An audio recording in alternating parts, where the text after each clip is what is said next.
Assalamualaikum warahmatullahi wabarakatuh. Selamat siang pemirsa, apa kabar Anda hari ini? Senang sekali saya Nur Harisha Pratiwi kembali hadir menjumpai Anda dalam Suara Sriwijaya. Pemirsa, di era digital yang semakin berkembang saat ini, media sosial atau medsos ini menjadi salah satu platform atau wadah yang memang dominan dalam mempengaruhi opini politik atau opini publik khususnya. Dan juga tentunya hal ini walaupun media sosial berperan efektif, namun dalam menyampaikan informasi politik dan juga membangkitkan partisipasi masyarakat, sayangnya media sosial ini juga tidak jarang disalahgunakan seperti itu, khususnya dalam penyebaran informasi sehingga muncul disinformasi politik. Hari ini kita akan bahas lebih lanjut dalam dialog di Suara Sriwijaya dengan tema medsos dan disinformasi politik bersama narasumber saya yang sudah hadir di studio TVRI Sumatera Selatan. Yang pertama ada Bapak Susanto Ajies, seorang politisi. Assalamualaikum Pak Ajies. Apa kabar Pak? Alhamdulillah sehat. Wah, luar biasa. Terima kasih Pak sudah berkenan untuk hadir di studio TVRI hari ini. Dan selain Pak Ajies, saya juga sudah kehadiran Bapak Hefriyadi. Beliau adalah juga jaringan pegiat literasi digital dan juga akademisi komunikasi. Assalamualaikum Mas Hefriyadi. Apa kabar Mas? Alhamdulillah. Wah, sehat. luar biasa. Terima kasih juga Mas saya sudah hadir hari ini. Selalu, kita membahas tema yang menarik juga nih, medsos dan disinformasi politik. Ini menjelang pemilu tahun 2024 ya. Jadi memang medsos ini juga menjadi salah satu wadah memang karena di tahun 2024 juga nanti banyak pemilih pemula seperti itu ya Mas ya, dan teman-teman pemilih pemula ini juga sangat dekat sekali dengan medsos. Jadi kita akan membicarakan bagaimana agar penggunaan media sosial ini memang sangat-sangat efektif dan juga tetap positif sehingga disinformasi politik ini bisa kita hindari. Dan kami juga mengajak pemirsa di rumah untuk dapat bergabung bersama kami melalui telepon interaktif di 0711 311 454 dengan tema kita hari ini, medsos dan disinformasi politik. Baik, saya akan ke Pak Ajies terlebih dahulu. Pak Ajies, ini kan kalau kita lihat tahun 2023 sekarang ini sebenarnya sudah sangat-sangat erat ya Pak ya, dan juga perkembangan politik ini sudah semakin perkembangan medsos ini juga sudah semakin luas seperti itu. Nah, tapi khususnya apabila kita melihat dalam sisi politik, sebenarnya penggunaan medsos ini seberapa besar sih Pak dampaknya?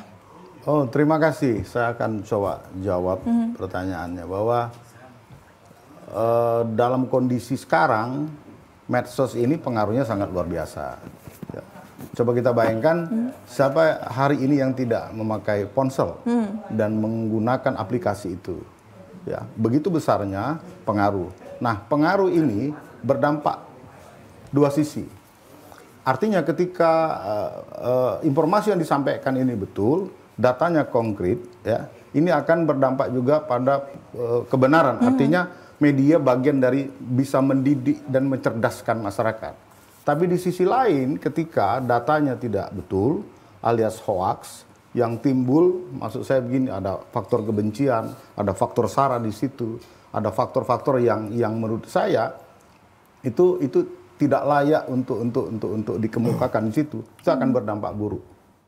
Contoh saja, saya misalkan gini, ada orang yang masih sehat, segar, bugar, dikatakan innalillahi wa inna ilaihi rajiun, sudah meninggal dunia. Ini datanya kan tidak benar. Atau dalam posisi sekarang, ya misalkan kalau setiap orang punya jagoan masing-masing, saya pikir ini biasa.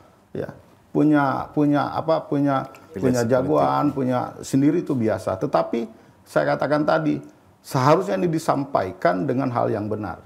Tidak masuk ke unsur sara, tidak masuk unsur menjelek-jelekkan, tidak masuk unsur menfitnah. Karena ketika ini masuk, ini pengaruh yang sangat buruk. Saya katakan secara jujur, menurut kondisi lapangan yang saya lihat, ya hampir seluruh rumah tangga itu pakai handphone, minimal satu orang, ya satu orang. Kalau misalkan satu, ibunya, bapaknya, anaknya dua, udah empat. Mungkin saja bapaknya misalnya bisa dua, bisa tiga. Betul, Pak. Ini kondisi yang terjadi sekarang. Jadi saya berharap bahwa penggunaan medsos ini juga tidak saja kita bergantung pada regulasi yang dikeluarkan pemerintah, tetapi juga kita harus sadar betul bahwa penggunaan medsos ini juga harus bertanggung jawab. Ya. Bagaimana caranya? Saya katakan tadi, informasi yang disampaikan informasi yang betul, sehingga yang membaca medsos atau pengguna medsos ini betul-betul mencerdaskan, damai, santai, dan happy saja saya pikir. Betul. Jadi jangan diarahkan ke arah yang negatif seperti itu ya Pak ya. Jadi harus tetap stay positif dalam penggunaan media sosial. Nah ini saya akan ke Mas Afriyadi. Mas Afri, kalau kita melihat juga nih kan tadi seperti yang disampaikan oleh Pak Susanto juga bahwa memang dalam penggunaan media sosial ini beragam ya Pak ya. Seperti itu bisa kita tarik kesimpulannya. Jadi tapi kalau kita melihat nih pada saat ini mungkin banyak pengguna media sosial itu kan seperti apa sih Pak karakteristik atau apa ya etikanya mereka yang saat ini berkembang khususnya dalam bidang untuk menuju pemilu 2024 ini gitu Mas. Ya ini luar biasa gitu ya, TVRI juga temanya keren gitu ya, disinformasi gitu ya, disinformasi media sosial. Nah ini menjadi menarik karena tren hari ini, jadi kalau kita ngelihat perkembangan pemilu dari 2004, lalu kemudian 2009, lalu kemudian 2014, lalu kemudian di 2019, perkembangan media yang dilakukan oleh politisi-politisi itu juga menarik gitu yang dipakai oleh apa namanya media. 2004 tidak menggunakan medsos gitu ya, tapi media konvensional yang dipakai gitu ya. Lalu kemudian 2009 sudah mulai mengarah ke media sosial dan 2014 itu sudah puncaknya bermain di ranah media sosial. Nah hari ini persoalannya adalah kalau saya melihat karena saya juga mengamati perkembangan media konvensional, artinya selama kita belum selesai dengan persoalan bagaimana mengedukasi masyarakat mengenai televisi gitu ya. Lalu sekarang sudah datang media baru lagi. Nah kita belum selesai dengan persoalan media baru datang dan hari ini yang terjadi disinformasi itu terjadi luar biasa. Nah kalau kita ngambil hari ini tren di 2022 itu yang lebih tinggi konteksnya 2021-2022 itu konteks kesehatan.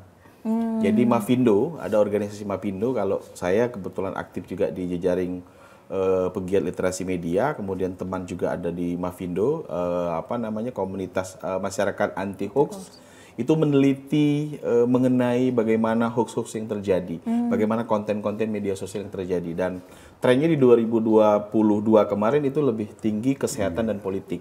Nah di triwulan 2023 ini, hasil dari riset itu politik yang tinggi hari ini. Baru kemudian soal yang lain-lain, soal pribadi, kemudian kesehatan, lalu kemudian hal-hal yang unik gitu ya. Ini yang kemudian menyusul. Tapi trennya hari ini politik di 2024. Nah, ini yang harus kita antisipasi supaya disinformasi ini tidak terjadi hari ini. Gitu ya. Perlu dipahami masyarakat bahwa media sosial ini adalah individu. Tapi kalau media konvensional seperti TVRI gitu ya, radio yang memang memiliki izin, itu artinya memang media-media yang memang bisa dipertanggungjawabkan. Kalau kita media sosial pribadi, saya bisa menutup akun saya, selesai. Tapi kalau TVRI menutup TV-nya tidak bisa, karena artinya bukan tidak bisa, alamatnya jelas, izinnya jelas, gitu ya, tidak bisa. Tapi kalau media sosial hari ini individu yang bertanggung jawab. Nah ini yang kemudian harus kita pahami. Artinya penyebaran informasi palsu. Jadi disinformasi ini bisa juga palsu secara sengaja, dilakukan dengan kepalsuan, bisa juga dia memang tidak sengaja. Tetapi kalau kita dari hasil riset kita lebih banyak konteksnya ke palsunya, ke berita yang tidak benarnya, hoaxnya. Artinya banyak sekali hari ini yang terjadi, apalagi ya tadi 2024 sudah sudah menjelang sudah masuk ke 2024, kita 2007 sudah rame. Di triwulan aja Januari, Februari, Maret hasil riset itu sangat tinggi sekali politik hari ini. Jadi terlupakan persoalan pendidikan gitu ya. Nah, yang jadi persoalan adalah edukasi ke masyarakat tidak banyak. Jadi organisasi-organisasi atau komunitas seperti kami ini kan tidak ada, memang di seluruh Indonesia ada, tapi kan tidak banyak orang yang terlibat. Akademisi biasa yang banyak, lalu teman-teman yang memang konsen, aktivis yang mau berbagi ke masyarakat. Yang lebih banyaknya adalah lebih orang menyebarkan hoaxnya, menyebarkan kepalsuannya. Itu yang terjadi hari ini. Nah, maka kita menjelang pemilu, ini proses pendewasaan demokrasi kita gitu ya, menjelang 2024, saya rasa kita sudah harus juga menyampaikan melalui salah satunya adalah TVRI ini. Dengan forum seperti ini, dengan dialog seperti ini juga mengundang politisi juga berbicara soal bagaimana kemudian 2024 ini media sosial ini perkembangannya luar biasa sekali. Ini terjadi, sudah ditemukan kemarin itu di Triwulan ada 836 kalau tidak salah. Wow. Sudah luar biasa. Itu Ya, kita analisis satu-satu ya, dianalisis oleh teman-teman yang konsen di situ, menganalisis macam-macam. Ada soal memang kepalsuan, ada kemudian soal gagalnya koneksi, ada memang dibentuknya hal-hal yang bersifat provokatif yang memang sengaja dibentuk ya oleh ini politisi-politisi nakal ini kan banyak juga begitu ya yang bermain untuk mengadu domba ini konflik ini supaya terjadi. Nah, ini yang kemudian yang harus kita hindari. Maka salah satunya adalah ya dengan literasi digital yang giat kita lakukan supaya tidak terjadi lagi disinformasi kepada masyarakat. Ini sudah rame nih. Ini yang jelas sudah 2 capres nih ya, sudah diumumkan kira-kira gitu kan. Ini sudah rame nih 2 capres ini. Penggalan-penggalan dialog-dialog salah satu capres ini sudah mulai dipotong-potong banyak ini menyebar. Dan saya mengamati komentar-komentarnya luar biasa. Artinya ketika kita bicara soal edukasi pendidikan politik masih kurang. Gitu ya. Betul. Kemudian bagaimana peran serta media sosial juga kita belum teredukasi dengan baik. Apa sih peran sosial, bagaimana dampaknya? Saya bilang tadi, dampak televisi saja luar biasa kepada masyarakat. Apalagi ini dampak media sosial yang dasarnya bisa mengatur regulasinya adalah Undang-Undang ITE. Kalau TV dan radio ada Undang-Undang 32 penyiaran, jelas detail di situ ada P3SPS. Tapi kalau di media sosial Undang-Undang ITE, saya pribadi yang bisa melaporkan. Jadi bukan lembaga negara, ya kan, melaporkan ke kepolisian secara langsung. Gitu ya, Pak Santo juga bisa melaporkan misalkan kalau memang ada lawan politiknya yang memang menjelek-jelekkan atau memang di Undang-Undang ITE tertulis misalkan pencemaran nama baik dan lain-lain semuanya. Itu yang dilakukan. Maka kita harus betul-betul bisa memfilter apa yang disampaikan melalui media sosial. Yang saya agak kecewa juga di teman-teman akademisi pun menyebarkan gitu loh. Itu yang saya, waduh kok ini di kelas kita, ruang kita yang kelas diskusi juga artinya dari konteks jenjang pendidikan saja begitu ya. Orang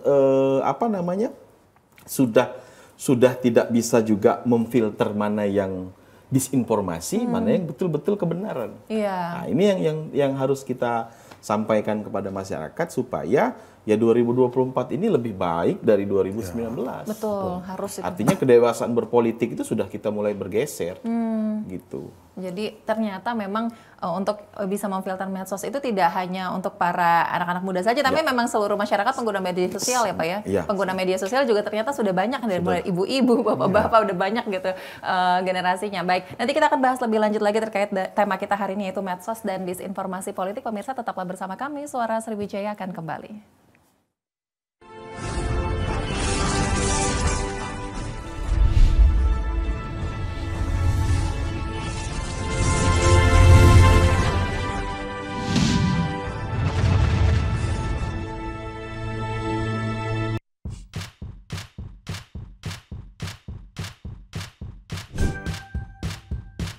Keluarga Indonesia, sudah saatnya kita cerdas memilih tontonan yang tepat untuk anak.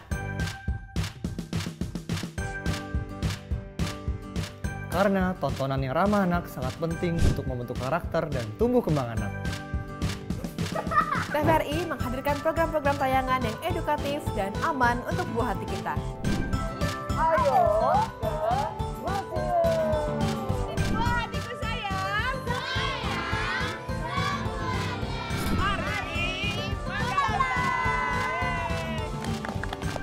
Kami, anak-anak Deva, hidup dari lontar. Seru-seru kan acaranya? Seru banget! Teman-teman jangan lupa nonton TVRI ya. Dan pastinya ramah untuk anak.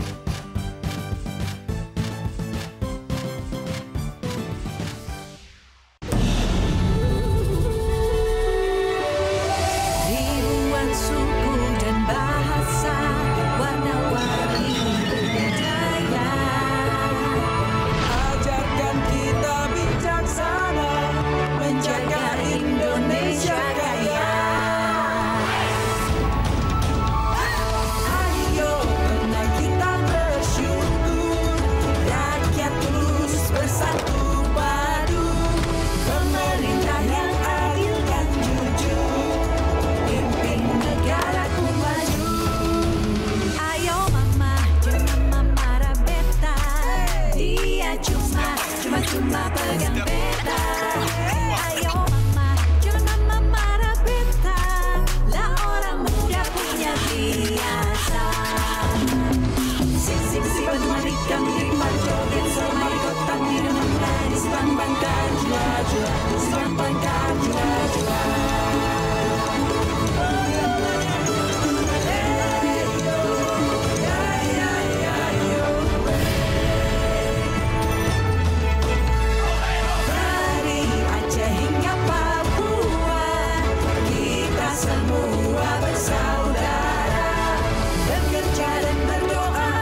Ya pemirsa, terima kasih Anda masih bersama kami di Suara Sriwijaya. Kami masih bersama Pak Susanto dan juga Pak Hefriyadi tentunya dengan tema kita hari ini yaitu medsos dan disinformasi politik. Dan pemirsa juga bisa bergabung bersama kami melalui telepon interaktif di 0711-311-454. Baik, saya akan ke Pak Susanto lagi. Pak Susanto ini sebagai seorang politisi gitu ya Pak. Bapak juga menggunakan nggak media sosial untuk kampanye seperti itu, dan khususnya apa yang Bapak tekankan mungkin kepada tim juga Pak agar bisa menghindari politik dan juga bisa meminimalisir disinformasi politik itu, maksudnya menimbulkan konflik itu supaya terhindar dari itu semua gitu Pak. Oke, terima kasih. Kalau ditanya sama saya menggunakan atau tidak, saya pasti menggunakan itu. Tapi ada satu hal yang dari dulu saya tetap pegang, ya, berpolitik itu harus punya etika dan moral. Ya, berpolitik juga harus memberikan nuansa sejuk. Ya, bahwa fungsi saya sebagai orang politisi bagian yang dimandatkan oleh partai itu adalah pendidikan politik terhadap rakyat. Jadi kita berusaha sedaya upaya mungkin dengan keterbatasan kita. Kita mengajak rakyat itu berjuang, ya, betul-betul dengan misalkan data yang betul. Tidak hanya menyampaikan program, tapi ada solusi yang kita tawarkan. Toh kalau ada kompetitor, toh kalaupun ada persaingan, ya, itu hal yang biasa saya pikir. Ya. Tapi sampai hari ini, saya di partai politik ini sudah 35 tahun ya. Dari sekarang usia saya 51 tahun. Saya kok masih punya keyakinan betul soal itu, bahwa berpolitik itu harus bermoral dan beretika. Baru kita bisa mengajak orang lain. Kalau kita tidak bermoral, moralnya kurang, tidak beretika, bagaimana kita bisa mengajak orang lain? Itu satu. Yang kedua, saya katakan kembali bahwa semuanya ini juga tergantung dengan pengguna. Saya sepakat bahwa harus ada yang menggugah, ya, harus ada yang menggugah dan terus menggugah bahwa soal kesadaran menggunakan media sosial ini merupakan hal yang wajib dilakukan. Karena ini contoh aja, saya tidak berpikir yang macam-macam. Media sosialnya apa yang tidak bisa dilakukan di situ? Bisa menaikkan rating orang, bisa juga menjatuhkan orang. Nah, ketika misalkan hal-hal yang seperti ini kita sodorkan dengan rakyat, yang terjadi adalah, ya, semua bisa terjadi. Orang tidak akan melihat fakta real di lapangan, tapi orang terbuai dengan berita-berita hoax, ya. Propaganda yang menurut kami itu tidak layak dilakukan, sehingga misalkan rakyat terbuai ini hasilnya adalah, ya, terpilih misalnya siapapun itu yang menurut kita bukan tidak layak, tapi seharusnya masih banyak yang lebih bisa terpilih dengan cara-cara yang baik. Ini yang saya lakukan, ya. Bukan saya yang saya lakukan secara pribadi, secara politisi, secara pribadi. Tetapi bagian dari kami, partai saya juga begitu, menginstruksikan untuk seperti itu. Ya. Kita tidak bisa bilang lagi, oh kita tidak pakai medsos, oh nggak bisa.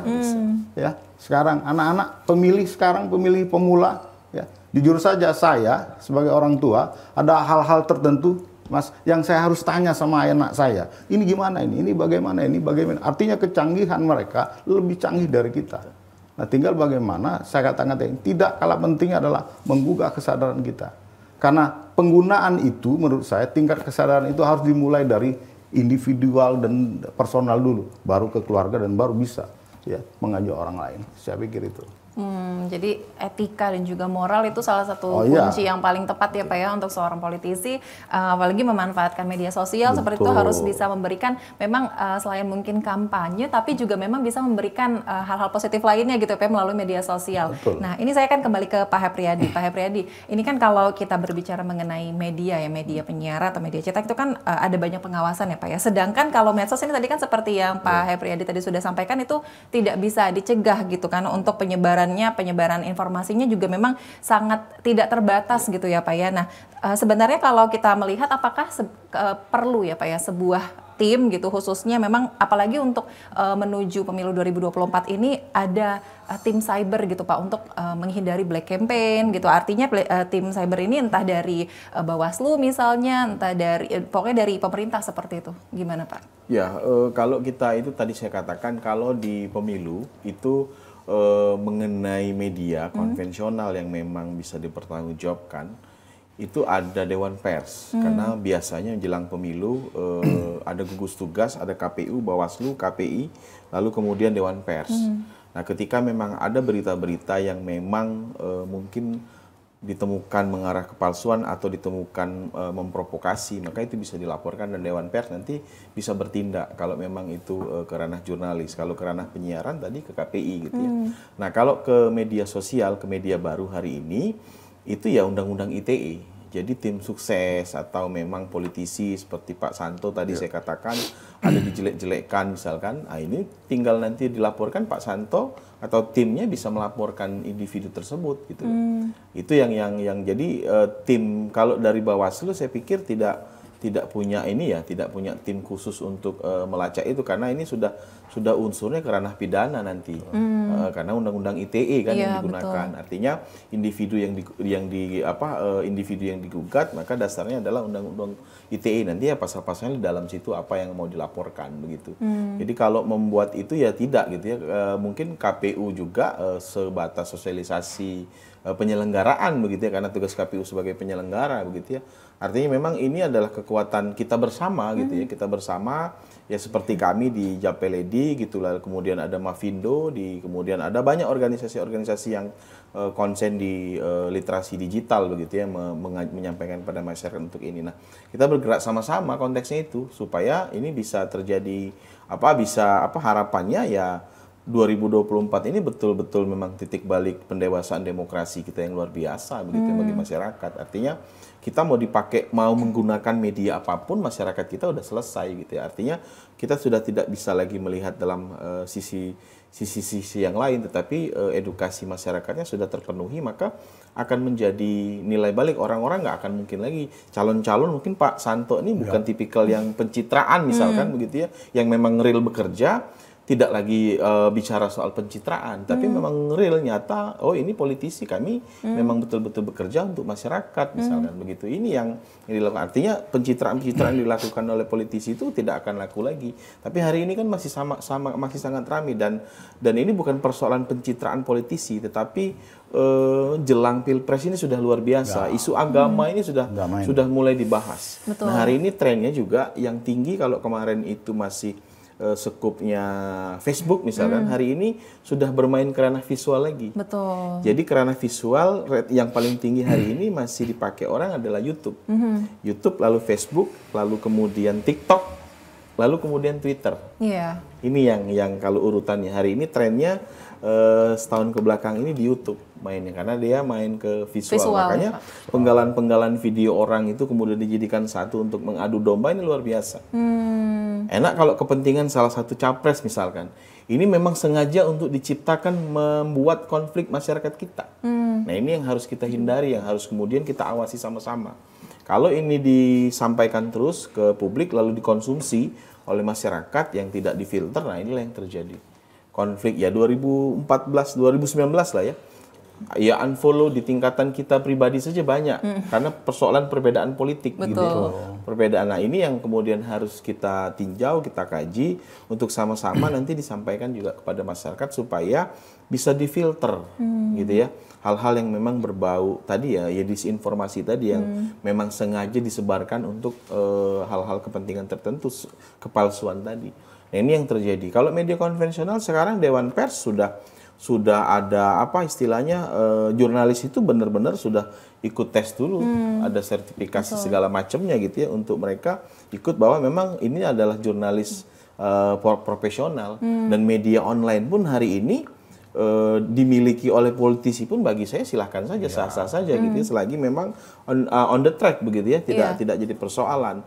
Lalu medianya juga jelas alamatnya dan sudah terverifikasi semua. Betul. Nah, yang terjadi hari ini media sosial yang kita tidak bisa imbangi itu. Tapi ya dampak positifnya banyak. terhadap perkembangan politik di kita luar biasa sekali begitu ya. Betul. Ya kasus Lampung misalkan gitu ya, sampai Pak Presiden turun ke Lampung kira-kira kan, karena ya mungkin pengaruh dari satu Media orang sosial. tadi yang rame kemudian menjadi isu nasional gitu ya. Ini kan bagian dampak. Lalu kemudian pemerintah hari ini sudah mulai takut begitu ya. Ketika sudah orang min, nah gitu-gitu kan, sudah viral, maka takut kepala-kepala daerah itu udah mulai ini, karena kenapa, dari atas sudah turun juga dan isu nasional menjadi isu nasional, maka ini yang apa kita bicara soal dampak positifnya. Cuman yang negatifnya juga luar biasa hari ini. Yang negatif itu yang harus kita betul-betul lakukan filter gitu ya, supaya ya tidak sampai ke dalam lagi begitu ya, masuknya isu-isu yang membuat konflik di kita, itu yang kita takutkan. Apalagi sebenarnya isu-isu atau konten-konten yang menggiring itu kan juga muncul karena banyaknya konsumsi publik ya Pak ya. Betul. Jadi melihat pasarnya dulu nih, oh ternyata targetnya kena, jadi terus berulang gitu, itu yang semakin berbahaya. Nah ini saya juga penasaran Pak, kalau tadi kan sempat dimention juga Pak oleh Pak Hefriyadi juga bahwa misalnya ada politisi yang memang melakukan black campaign seperti itu ya Pak ya. Nah tanggapannya dari Pak Susanto seperti apa, dan khususnya apabila kalau nanti ada yang menyerang itu gimana nih Pak, Bapak menghindari itu atau juga bisa menampilkan isu-isu negatif? Tapi jangan dijawab dulu ya Pak ya. Kita akan jeda terlebih dahulu. Saya jeda, pemirsa, kami akan kembali dengan jawaban menarik dari Pak Susanto. Tetaplah bersama kami.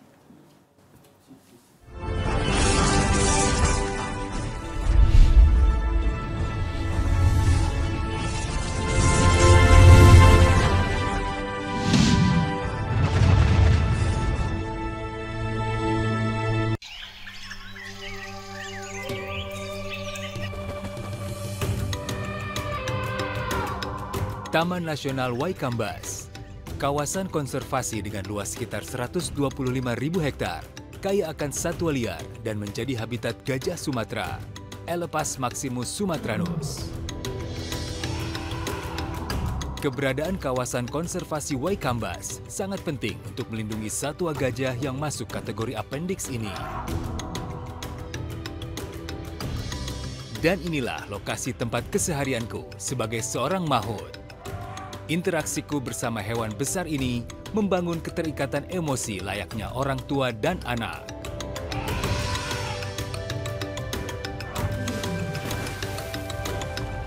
Gajah merupakan hewan sosial yang cerdas dan memiliki ingatan yang kuat. Hewan besar berbelalai panjang ini sangat peka dan berkomunikasi melalui sentuhan, penciuman, juga suara.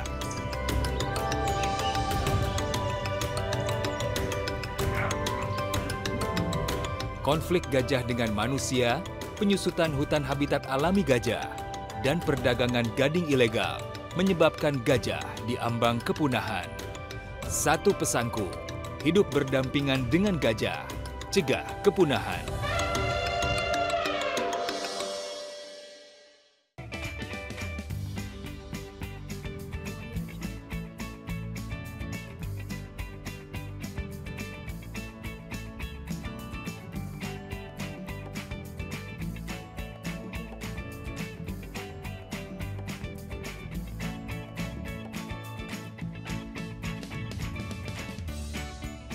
Gimana?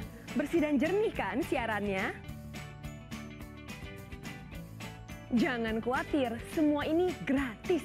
Tidak perlu beli kuota internet dan nggak perlu biaya berlangganan. Bagi kamu yang masih menggunakan TV analog, cukup dengan satu langkah mudah. Untuk televisi yang sudah siap digital, cukup scan ulang siaran TV kamu untuk menangkap siaran TV digital. Banyak pilihan programnya, bersih gambarnya, jernih suaranya, dan canggih teknologinya. Ayo, kita beralih ke siaran televisi digital. Dengan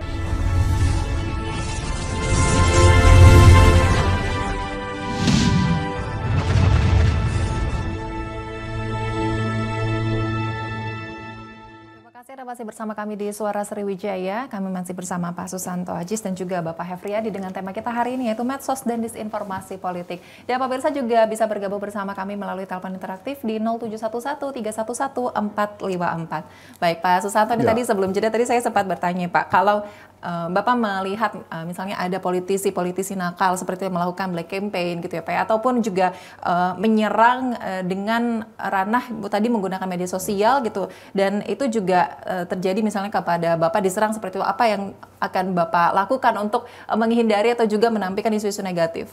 Pertama, berpolitik itu harus punya etika dan moral.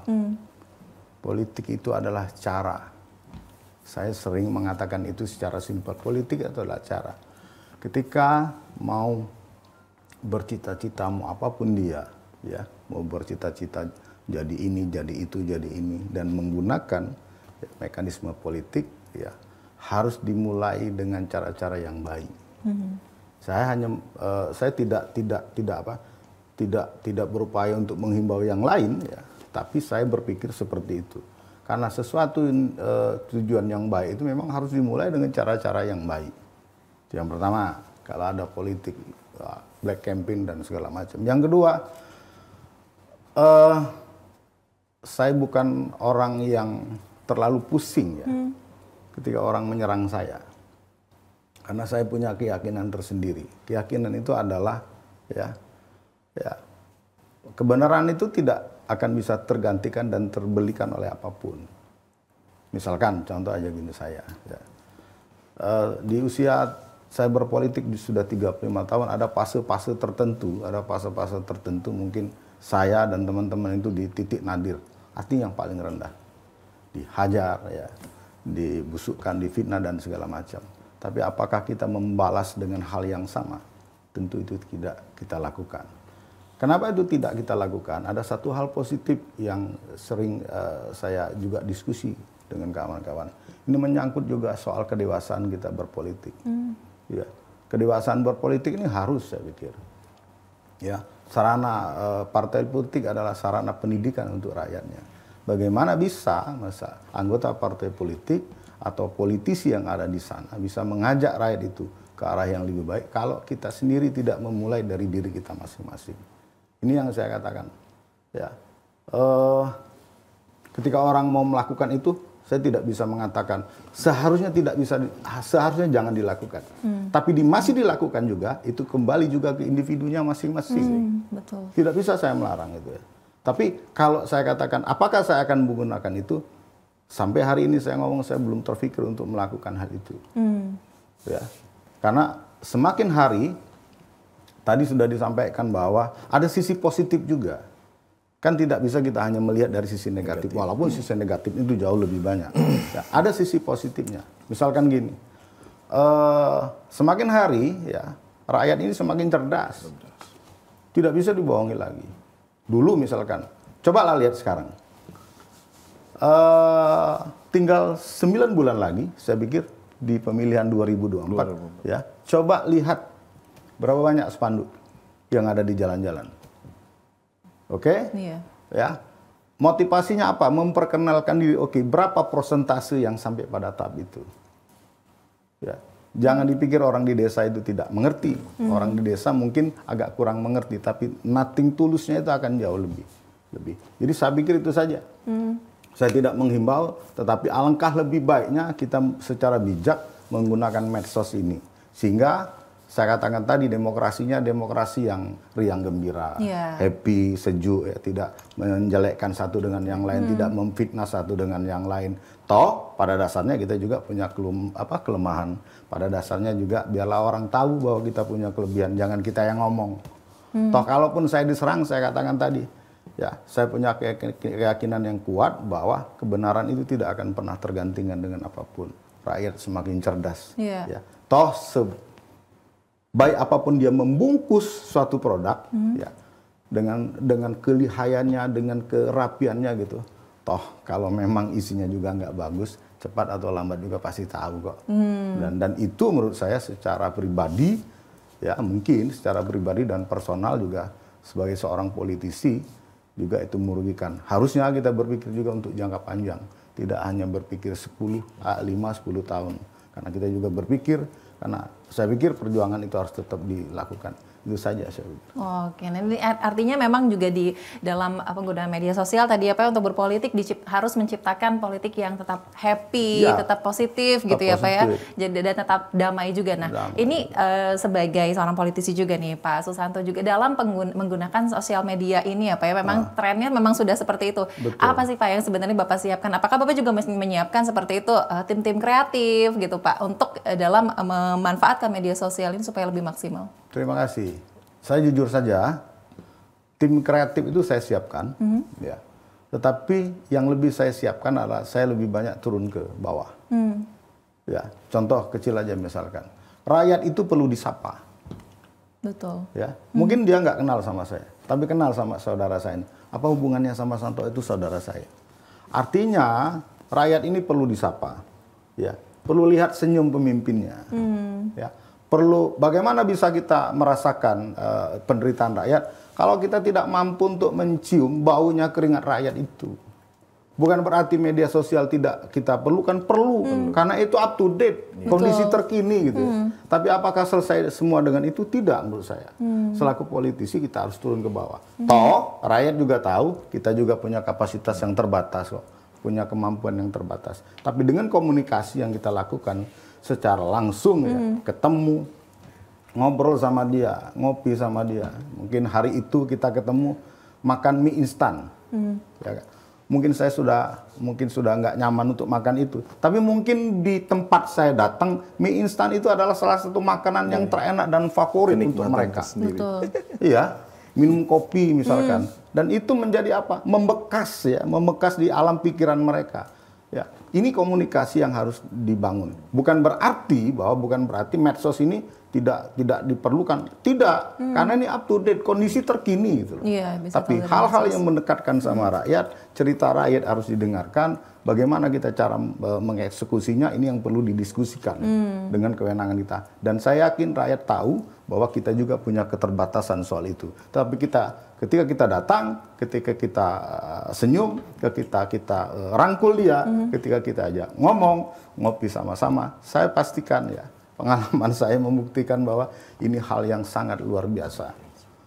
Betul Pak. Komunikasi juga jadi lebih baik ya Pak, Iya, ya, lebih positif komunikasinya lagi, akan jauh lebih baik. luar Paling biasa. tidak dia bertanya, dia tanya, Pak, siapa yang datang ke rumah Bapak? Ada Pak Santo Ajis yang datang ke rumah saya. Ya enggak? Mungkin bagi kita yang teman misalkan di kota, biasalah ngobrol, ngopi.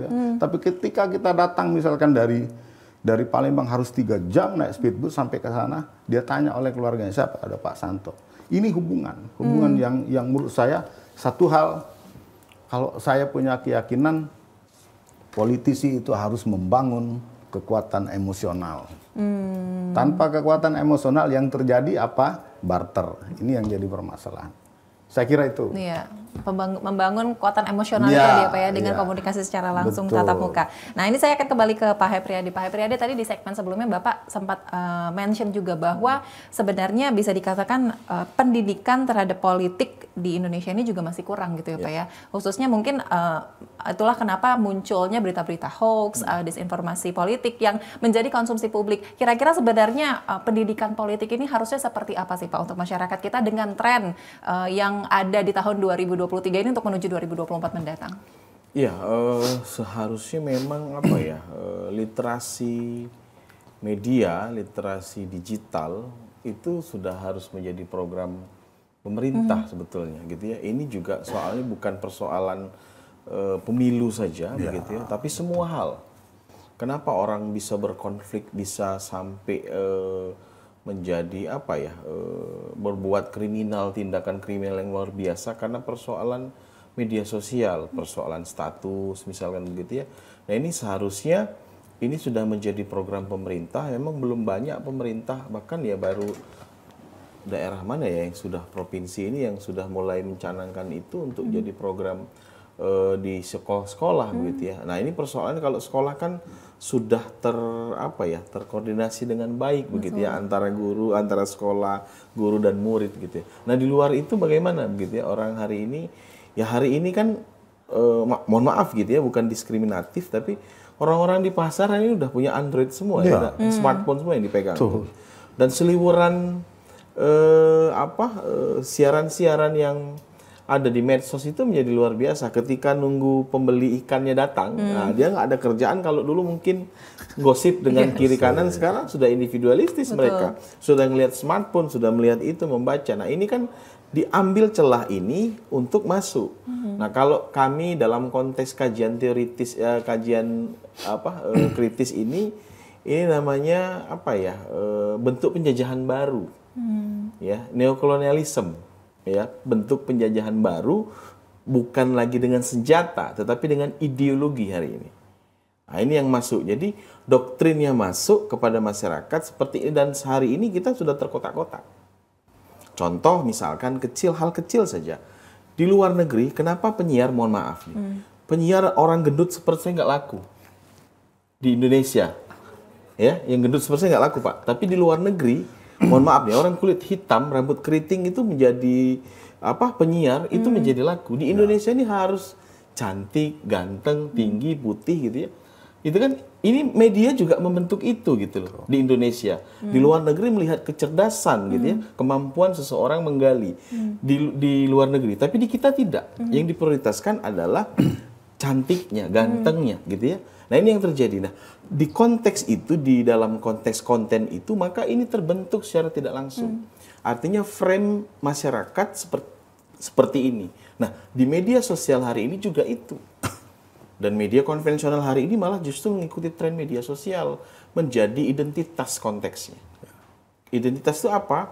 Ini program-program mancing misalkan. Orang sekarang lebih seneng nonton program-program mancing misalkan, gitu kan? Ini identitas, ini program dakwah, keagamaan. Orang sekarang bisa ini. Kenapa misalkan ustadz terkenal itu bisa tenar? Kenapa? Karena media sosial ya, bukan di media konvensional. Ini salah satu hal positifnya misalkan, begitu ya. Orang hari ini bisa, kalau di band itu band indie lah kira-kira gitu ya. Nah ini bisa kemudian mencuat menjadi rame. Nah ini media sosial bisa menjadikan kita seperti itu. Nah ketika masyarakat sudah terkotak-kotak seperti itu dengan frame cara berpikirnya dibentuk oleh media sosial, inilah yang terjadi hari ini. Gitu ya. Kenapa? Ya ngeri akhirnya orang. Kita nggak tahu nih, COVID kemarin tuh luar biasa sekali. Serangan-serangan hoax-nya. Luar biasa sekali gitu ya. Nah ini menjelang 2024 banyak gitu ya. Sudah ramai ya, saya pikir ya politik ini juga, disinformasi politik ini juga tema yang kita buat tidak juga melulu soal pemilu 2024, tapi secara menyeluruh. Makanya saya katakan tadi, politik ini ya bagian dari strategi yang disampaikan tadi untuk menyampaikan sesuatu juga bisa. Kasus Lampung misalnya yang terjadi bisa rame, kasus daerah-daerah bisa rame. Ini kan sisi positifnya yang bisa digunakan. Tapi yang negatifnya akhirnya orang mengelola. Kenapa? Karena ada income yang masuk yang dibayar oleh orang. Orang mengejar hari ini. Kita nggak sadar saja artis menampilkan dengan kehidupan mewahnya. Masa beli mobil kayak kacang goreng, 1 miliar saya beli ya, 2 miliar kan secara logis orang-orang kaya juga akan berpikir. Kecerdasan orang-orang yang berduit itu tinggi saya pikir gitu ya. Nggak mungkin langsung beli mobil ya, 2 miliar, 3 miliar hari itu gitu. Tentu kan perlu pematangan juga kira-kira gitu kan. Nah ini kan memang untuk apa? Untuk kalau di TV rating, kalau di sana untuk apa? Ya untuk penontonnya seperti apa, yang menonton banyak. Maka sengaja diciptakan konflik di antara mereka gitu ya, ada artis yang berkonflik ini, itu memang kita tanpa disadari, maka diikuti oleh yang di bawah-bawah tadi gitu ya. Mulai bermain itu, mulai memainkan media sosialnya, dan sekarang memang banyak. Makanya saya pikir akhirnya orang memang berkreatif, daya kreatifnya tinggi hari ini. Tapi di sisi lain untuk mengejar duit dari bermain di ranah ruang virtual ini juga akhirnya menjadi profesi. Nah, yang sangat disayangkan adalah mereka yang memang tidak mengedepankan akses aspek dampaknya, soal moralitas, soal etika tadi disampaikan Pak Santo tadi gitu ya. Mereka mengesampingkan itu dulu media sosial. Mereka lebih mengedepankan apa? Ini banyak viewersnya nih gitu ya. Itu yang dikedepankan. Nah, kalau televisi kan sekarang sudah sadar gitu ya, karena sudah ada aturan. Kalau ini kan enggak. Tidak ada yang mengawasi. Dinas Kominfo, kementerian itu kementerian itu hanya memprotek ketika memang ada yang keliru. Dan YouTube pun sekarang untuk di tingkatan itu ya sudah memprotek.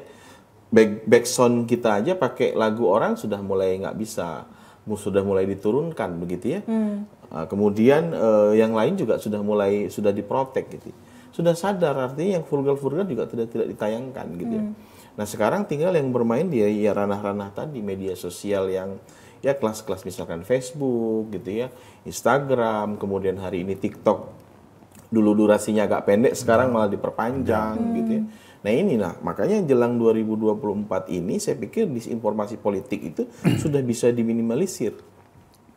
Ketika orang tidak mau menonton, ketika orang tidak mau mengkonsumsi, maka akan berkurang orang memproduksi hoax tadi.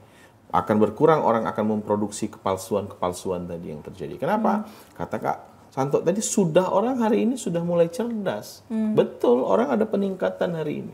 Sudah mulai memahami, oh jangan mau diadu domba. Kalau dulu politik uang, nggak usah lah ngambil uang berapa? 200.000 daripada kita dapat pemimpin yang nanti bobrok misalnya gitu kan. Hari ini orang sudah berpikir ke situ juga. Artinya pendewasaan politik juga sudah terjadi. Nah, saya berharap puncaknya 2024 ini sudah selesai kita persoalan-persoalan hal itu. Makanya serang-serangan media sosial tetap kita sampaikan melalui literasi digital supaya masyarakat memang teredukasi. Oh ternyata begini, begitu ya. Oh ternyata seperti ini. Ini yang kita temukan saja sudah luar biasa, ratusan hoax yang tersebar hari ini. Seperti gitu ya. 3 bulan terakhir ya 3 Pak ya? bulan terakhir. Nah, kalau kemarin trennya kesehatan lebih banyak karena COVID 2021, 2022 jelang 2020 saja di akhir kemarin sudah mulai main politik, sudah bermain di arena politik, di ranah-ranah politik. Apalagi ini kan 2023, nanti tinggal 2024, udah full politik pasti yang terjadi. Jadi ketika kita abaikan ini, mau capresnya siapa silakan. Kenapa? Calon-calon ini tidak, orang-orang ini tidak menyampaikan ini ya, bukan capresnya begitu ya, tapi yang menyebarkan itu kan hoaxnya itu yang menyebarkan banyak kepalsuan itu juga tidak apa ya, memang tidak teredukasi ya, artinya memang mereka tidak punya batasan dan timnya tidak membalas itu. Artinya tidak membalas artinya begini, harusnya capres itu sudah bicara, nggak usah capres lah, kita ngomongin soal pemilihan gubernur wali kota ke depan lah di tingkatan kita di daerah. Apakah pernah detil media sosial itu timnya menyampaikan persoalan persoalan di daerah? Tidak pernah. Yang disampaikan adalah proses pencitraannya, serangan politik, serangan balik itu. Yang tadi black campaign yang terjadi. Harusnya itu tidak dilakukan lagi gitu ya. Memang dalam konteks teori politik tetap ada namanya black campaign, pasti itu dilakukan gitu ya. Tapi maksud saya kedepankan, ini misalkan di kota nih, tingkatan kota. Ada berapa jalan rusak yang ada di kota Palembang? Misalkan gitu ya. Kalau calon wali kota, ini kita punya data sekian ribu yang rusak. Misalkan ini contoh ya. Artinya sudah bisa disampaikan itu kepada masyarakat melalui media sosial kalau bisa digunakan dengan baik. Ini kan media sosial juga melalui timnya tidak pernah menyampaikan hal persoalan itu. Yang disampaikan adalah, oh ini pakai kopiah, simbol keagamaan. Oh ini pakai sorban berarti dia pemimpin yang religius. Adakah korelasi ke soal busana itu tentang kereligiusan seseorang? Iya kan? Benar kan? Iya kan? Ini kan kita tidak tahu. Tapi kalau kita melihat dalam konteks sisi akademiknya, oh memang pemimpin ini mampu. Kenapa? Dia paham soal ekonomi. Dia paham soal kalkulasi politik, dia paham soal budaya, dia paham soal karakteristik sosial masyarakat di Sumatera Selatan atau di kota Palembang. Yang dibutuhkan hari ini bukan soal pencitraan dia jalan, tetapi masyarakat ini sepele. Betul. Saya tanya soal apa? Soal PDAM kalau zaman dulu tuh kami tidak begadang lagi. Sekarang ini sudah lemak. Sudah enak PDAM ikut. Ini kan harus disebarkan melalui media sosial. Timnya menyampaikan itu gitu loh. Bukan persoalan pencitraan. Kalau pencitraan hari ini masyarakat sudah jenuh. Saya yakin seperti yang disampaikan Kak Santo tadi. Emosional politik dengan masyarakat itu menjadi luar biasa ketika bersentuhan. Gitu ya. Nah, bersentuhannya kan mungkin tidak terjangkau. Artinya media sosial inilah yang tadi Kak Santo sampaikan bisa digunakan perpanjangan tangan untuk menyampaikan kepada masyarakat.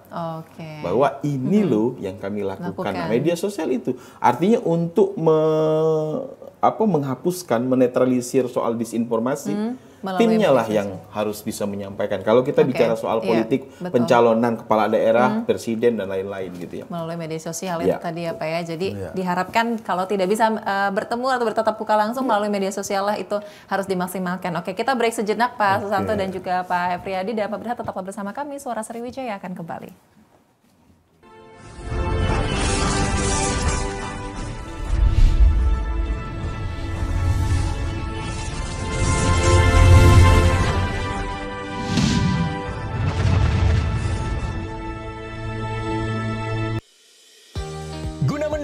migrasi siaran TV analog ke digital, TVRI akan memulai tahapan analog switch off di 11 kota dan Batam dan akan dilanjutkan secara nasional mulai 2 November 2022. Siaran TVRI sudah dapat ditonton melalui TV digital. Terdiri dari 4 kanal digital. Kanal 1 TVRI Nasional, Kanal 2 TVRI Daerah, Kanal 3 Budaya, dan Kanal 4 Olahraga. Siaran TV digital dapat dinikmati dari televisi yang telah dilengkapi perangkat digital atau dengan televisi lama menggunakan set-top box. Siaran TV digital memberikan kualitas gambar yang bersih, suara jernih, dan beragam konten secara gratis. Yuk beralih ke digital. TV digital bersih, jernih, canggih.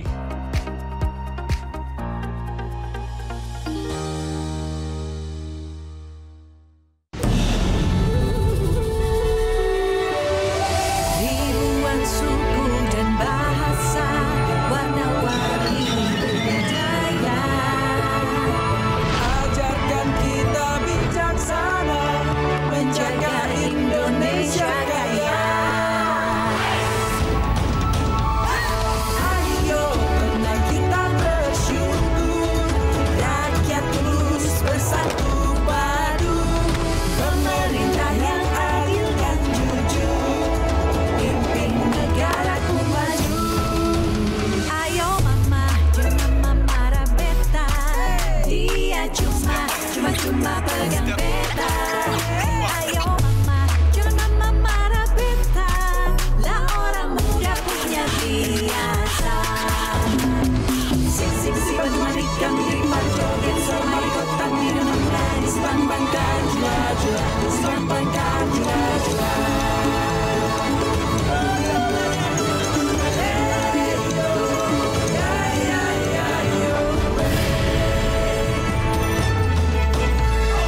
Dari Aceh hingga Papua, kita semua bersaudara, bekerja dan berdoa, bangga dan bersahaja untuk Indonesia Raya.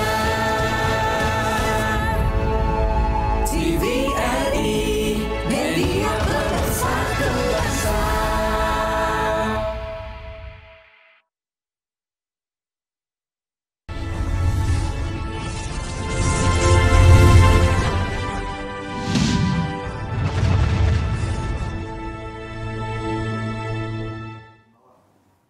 Ya baik pemirsa, terima kasih relasi bersama kami di Suara Sriwijaya. Saya akan kembali ke Pak Susanto. Pak Susanto, ini kalau kita kembali tadi berbicara dengan tema kita hari ini ya Pak, yaitu medsos dan juga disinformasi politik. Tadi kita sempat menyampaikan juga bahwa sebenarnya makin ke sini masyarakat kita ini juga sebenarnya bisa dikatakan semakin dewasa ya Pak ya. Tapi perkembangan dari informasi-informasi hoax itu juga semakin banyak seperti itu. Dan tentunya pasti kita mengharapkan nih ada mungkin Pak Susanto juga bisa menyampaikan harapan apa sih Pak ya untuk masyarakat kita ke depannya, dan termasuk juga untuk para pelaku politisi gitu Pak ya, untuk dalam berpolitik ini seperti apa dan antisipasinya juga dari Bapak. Silahkan Pak. Terima kasih. Saya konkret saja. Ya, media sosial itu adalah sarana, cara itu ya. Cara apa? Cara menyampaikan sesuatu. Tentu dalam menyampaikan sesuatu itu sebagai seorang politisi itu harus menjunjung tinggi dua hal, etika dan moral. Itu hal yang menurut saya, yang saya pelajari dari senior saya, hal yang paling mendasar itu adalah berbicara etika dan moral. Kemudian, kenapa itu harus kita lakukan? Karena itu media, ini bagian juga punya tanggung jawab moral kita untuk bisa menyampaikan hal-hal yang sebetulnya dan sebaiknya. Sehingga masyarakat juga semakin hari semakin cerdas soal itu. Ini hal-hal yang menurut kami tidak bisa ditampik begitu saja. Toh, apakah media sosial itu berpengaruh? Iya. Tapi penggunanya harus juga punya etika dan moral yang kuat ya untuk menggunakan media ini dengan sebaik-baiknya. Saya pikir itu rakyat tidak bodoh lagi sekarang ini. Contoh, hari ini misalkan ada hasil survei misalkan, ya kan? Rakyat itu sudah, kalau kita sudah ketawa di mana orang lihat siapa sumbernya, Ya toh? Rakyat di bawah misalkan jangan dipikir ya penggunaan medsos yang berlebih-lebihan ya, berlebih-lebihan, catatan penting, berlebih-lebihan dengan tidak melihat kondisi lapangan itu akan berdampak baik, tidak. Ya, apalagi ini sudah masuk tahun-tahun politik, 10 bulan lagi kita akan berbicara soal memilih presiden, memilih anggota parlemen. Setelah itu kita berbicara akan memilih misalkan bupati, wali kota dan gubernur. Rakyat sudah akan melihat dan jangan dipikir ya rakyat tidak mempunyai pilihannya sendiri. Rakyat sudah punya pilihan sendiri dan media ini ya saya katakan dengan kondisi masyarakat yang sekarang jangan dianggap hal yang bisa merubah mindset rakyat untuk merubah pilihan. Rakyat sudah tahu. Contoh kecil saja misalkan di Kabupaten A orang sudah tahu sih. Walaupun tiap hari misalkan di medsos, wah ini jalannya bagus, ini segala macam. Orang akan bertanya, faktanya apa? Orang akan melihat misalkan, berbicara soal kesehatan misalkan. Orang akan lihat, puskesnya bagaimana sih? Ya kan? Dokternya ada nggak? Obat-obatannya bagaimana? Ketika ini di blow up sedemikian rupa, ya menutup dan dibungkus sedemikian rupa, rakyat akan tertawa. Fakta di lapangan bagaimana? Ya, ini yang saya pikir saya tertarik dengan saudara saya ini mengatakan demikian. Itu kondisi di lapangan. Apa yang dibutuhkan rakyat soal kesehatan? Oke, puskesmasnya bagaimana? Dokternya ada enggak?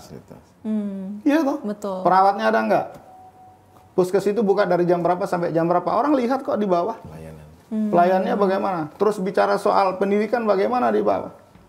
Betul. Orang akan lihat dan itu dirasakan gitu. Ketika ini di blow up sedemikian rupa saya katakan dengan menutup hal-hal yang sedemikian rakyat semakin hari semakin pintar dan itu menimbulkan apa? Menimbulkan ketidaksimpatik bertambah dalam. Ya, kita mau cari pemimpin bukan cari pimpinan. Apakah pemimpin itu punya kelemahan? Iya, nggak ada pemimpin itu yang sempurna. Tidak ada. Ya, tapi paling tidak ada nilai-nilai etika dan moral. Ada satu lagi, idealisme yang dia pegang. Bahwa saya ini dipilih oleh rakyat. Rakyat juga sudah tahu kok bahwa saya sebagai manusia punya kelemahan gitu. Tapi kesungguhan kita, saya katakan tadi, mengajak mereka bersalaman, ketemu, ngopi, saya katakan tadi, makan gorengan, misal ketemu, rangkul dia gitu. Itu hal-hal yang secara emosional itu akan memantapkan mindset dia berpikir. Ya, jadi catatan pentingnya adalah media sosial itu perlu, tapi tetap harus bertanggung jawab. Jangan sampai media sosial dijadikan alat untuk membodohi, ini juga tidak baik. Kalau secara positif bahwa media sosial ini menjadikan alat untuk mencerdaskan, sepakat. Partai politik pasti terbantu soal itu. Pemerintah pasti terbantu soal itu. Tapi ketika media ini ya disinformasi yang sampai kepada rakyat, cenderung yang disampaikan ini adalah berita-berita hoax, tidak bertanggung jawab, pembodohan yang keluar. Konflik horizontal terjadi. Oke, itu jadi benar-benar harus dipegang teguh ya Pak ya tadi etika dan moral gitu ya Pak. Etika Apalagi dan moral itu harus. Masyarakat Indonesia mencari pemimpin bukan pimpinan tadi. Wah, itu perlu digarisbawahi juga. Baik, saya akan ke Pak Hefriyadi juga sekaligus closing statement juga nih Pak ya, bahwa seperti apa sih Pak saran juga upayanya untuk memutus nih Pak mata rantai penyebaran berita hoax, disinformasi politik dan juga pelanggaran-pelanggaran undang-undang ITE yang terjadi saat ini. Silahkan Pak. Ya, yang pertama saya pikir ini ya, kita memperbanyak referensi. Nah, artinya ketika media sosial saya nih, sekarang ini ada berita cek fakta. Ini Verdi Sambo beberapa kali disampaikan meninggal. Ini segala macam. Saya ngelihat cek fakta, oh ternyata itu status orang. Ini kan media seperti apa gitu loh, ngeliatin status orang gitu ya. Ini kan nggak beres gitu ya. Artinya gitu kan. Nah ini perlu kita pahami. Artinya itu untuk konteks cek fakta saja misalkan gitu ya. Tapi di media sosial lain ada misalkan tentang calon siapa misalkan kalau kita ngomongin politik. Itu kita lihat referensi dan latar belakangnya seperti apa, berita yang lainnya seperti apa. Perbanyak referensi informasi informasi itu menjadi penting untuk kita mensinkronkan. Iya. Saya saja contoh nggak percaya dengan satu dokter misalkan, saya harus ke dokter yang lain gitu kan, kira-kira gitu kan, Iya, karena untuk saya memastikan ya, Pak. orang sosial politik, analisanya kan nggak 1+1=2, Iya. ya. Bisa 3, bisa 4, artinya begitu. Nah, sama seperti konsumsi media tidak hanya satu, kita harus bisa melihat ke yang lain. Media sosial pun gitu, potongan penggalan-penggalan media yang memang menyesatkan dianggap itu, kita cari referensi yang lain. Jadi itu. Lalu yang kedua ya tahan jari. Iya. Jangan menyebarkan dulu ketika kita tidak tahu faktanya seperti apa. Itu saja. Dan ya saya pikir ya ke depan 2024 masyarakat sudah mulai bisa dewasa memfilter ya, Pak, ya? sendiri ya mana yang baik, mana yang tidak. Oke, jadi selain tadi kita mencari faktanya juga menahan diri dulu ya Pak ya, sampai kita benar-benar tahu informasi yang kita bagikan apakah bisa dipertanggungjawabkan atau tidak. Baik, sekali lagi terima kasih banyak Bapak Susanto Ajis dan juga Bapak Efriadi atas waktunya telah bergabung bersama kami di Suara Sriwijaya hari ini dengan tema medsos dan disinformasi politik. Dan kami juga ucapkan terima kasih kepada seluruh pemirsa yang telah menyaksikan Suara Sriwijaya hari ini. Akhir kata saya Nur Harisya Pratiwi pamit. Wassalamualaikum warahmatullahi wabarakatuh. Sampai jumpa.